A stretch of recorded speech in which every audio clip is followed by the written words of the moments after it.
দাদাজান বেলাত সাহেব হুজুরের জীবনী ও মাটির বদনার ঘটনা। দাদাজান বেলাত সাহেব তিনি রাজবংশ ও পরে জমিদার বংশের সন্তান ছিলেন। হুজুরের জন্মস্থান দস্তুরা দরগাহতলা, পরে তিনি ক্যানিং পটুয়াখালী চলে যান হুজুরের আব্বাজানের সাথে।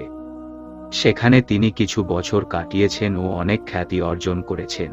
মানুষের চিকিৎসার মাধ্যমে সেবা দিয়ে তিনি ফুরফুরা শরীফ মেজলা হুজুর পীর কেবলার রহমাতুল্লাহ আলাইহির হাতে মুরিদ ছিলেন। দাদাজান হুজুরের ওস্তাদ ছিলেন পীর মুরসালিম রহমাতুল্লাহ আলাইহে। উনার কাছ থেকে হেকিমি শিক্ষা অর্জন করেছেন তিনি। একদিন ঘুমের মধ্যে হুজুর খাব দেখলেন। হুজুরকে বলা হলো তিনি যেন মদিনা শরীফ থেকে মাটি জোগাড় করে আনে। তিনি তখন পীর মুরসালিম হুজুরের কাছে জানায়। ওনার এক মুরিদের মাধ্যমে মদিনার মাটি নিয়ে দিলেন। দাদাজান হুজুরের বন্ধু ইলিয়াস হুজুরের দ্বারা। আবারও এক সপ্তাহ পরে শুক্রবার আবারও খাব দেখলেন। হুজুরকে বাগদাদ শরীফের মাটি আনার জন্য, যেখানে শুয়ে আছেন বড় পীর আব্দুল কাদের জিলানী রহমাতুল্লাহ আলাইহে। হুজুর আবারও চলে গেলেন উনার পীর ও মুর্শিদ মুরসালিম হুজুরের কাছে। মুরসালিম হুজুরের আরও এক মুরিদ ছিলেন শেখ সোলেমান হুজুর। ওনার দ্বারা বাগদাদ শরীফের মাটি আনালেন। পরের সপ্তাহে শুক্রবার আবারও খাব দেখলেন। হুজুরকে বলা হলো আজমির শরীফের মাটি জোগাড় করার জন্য, যেখানে শুয়ে আছেন খাজা গরিবে নওয়াজ মহিন উদ্দিন চিশতি রহমতুল্লাহ আলাইহে। হুজুর আবারও ওনার পীর মুরসালিম হুজুরের কাছে চলে যান। পীর মুরসালিম হুজুরের আরও এক মুরিদ ছিলেন হাফেজ শামসুদ্দিন। হুজুরের দ্বারা আজমির শরীফের মাটি আনালেন।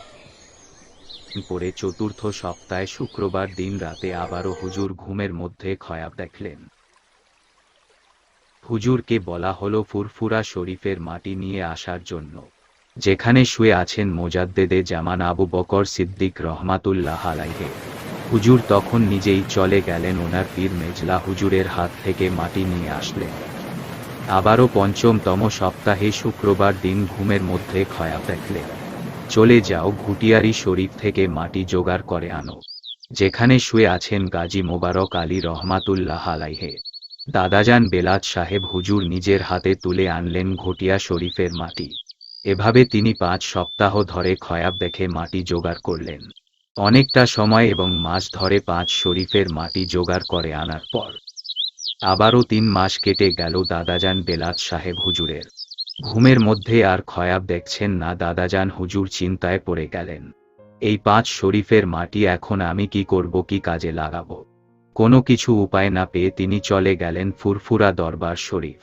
ওনার পীর ও মুর্শিদ মেজলা হুজুরের কাছে হুজুর সব কথা শোনার পরে তিনি নির্দেশ দিলেন, বাবা বেলাত সাহেব তুমি 41 দিন তাহাজ্জুদের নামাজ পড়ো। আরও কিছু আমল দিয়ে দিলেন, এই আমলগুলো তুমি করতে থাকো, আল্লাহর রহমতে তুমি ঠিক একটা পথ পেয়ে যাবে।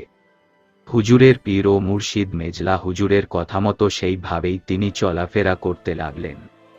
হঠাৎ একদিন তিনি 41 দিনের মাথায় আবারও খাব দেখলেন। সেই দিনটাও ছিল শুক্রবার। হুজুরকে আদেশ দেওয়া হলো ওই 5 শরীফের মাটি দিয়ে একটি মাটির বদনা বানানোর জন্য। হুজুর তখন ওনার এক দোস্ত কুমড়োখালীতে আছে, সেই দোস্তর দ্বারা মাটির বদনাটি তৈরি করলেন। বদনাটি তৈরি করার ঠিক 1 মাস পর আবারও চলে গেলেন ফুরফুরা শরীফ ওনার পীর মেজলা হুজুরের কাছে। হুজুর আমি এই মাটির বদনাটি দিয়ে কি করব? হুজুর তখন নির্দেশ দিলেন, ওই বদনা ভরা পানিতে এই আমলগুলো করে দম দিয়ে তোমার কাছে আসা মানুষের রোগ নিরাময়ের কাজে ব্যবহার করো। দাদাজান বেলাত সাহেব হুজুরের ব্যবহৃত এই মাটির বদনাটি দিয়ে পানি পান করতেন ও মাটির বদনা দিয়ে পরা পানি ব্যবহার করতে দিতেন মানুষের রোগ নিরাময়ের জন্য। এখনো পরা পানি মানুষের রোগ নিরাময়ের জন্য পান করানো হয়ে থাকে ইনশাআল্লাহ। পানিতে এই আয়াত পড়ে দম দেওয়া হয়ে থাকে।